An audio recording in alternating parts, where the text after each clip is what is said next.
Thank you, Madam Chair and members of the committee.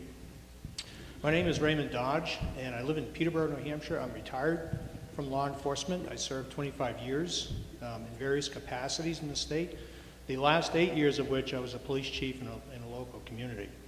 I am in favor of this bill.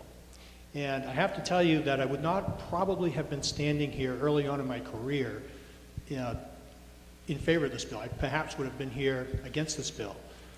But that all passed as I worked through the years with criminals and realized that criminals don't think about consequences before they commit the crime. They're impulsive.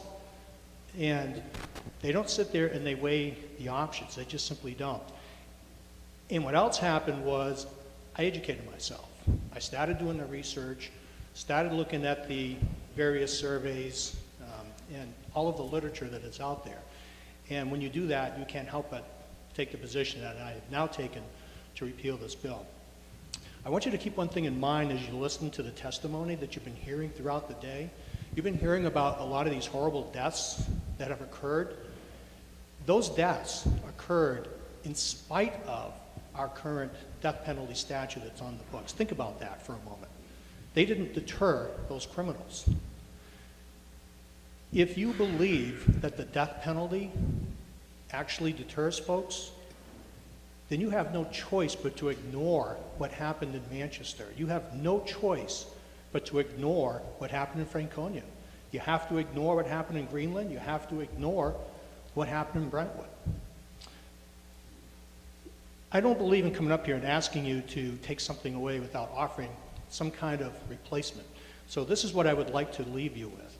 Consider some night you're in your favorite restaurant with your family and your friends, and you're enjoying the evening meal, enjoying the company, and in walks this lunatic with a gun and starts shooting the place up.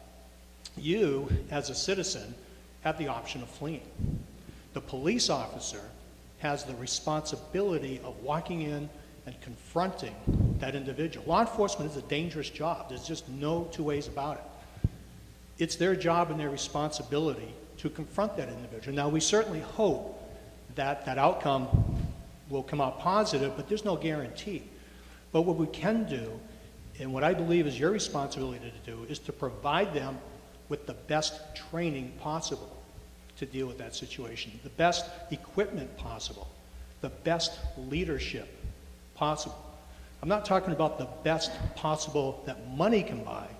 I'm talking about the best possible, period.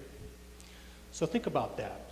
As we move forward, and I would ask you to vote in favor of repeal of this bill, think about the ways that you can positively help law enforcement do their jobs. It's a dangerous job. There's never the risk, there's never completely no risk of death, but we as a society owe it to them to give them good practical things that they can use to go home safely to their families at the end of the day. Thank you very much.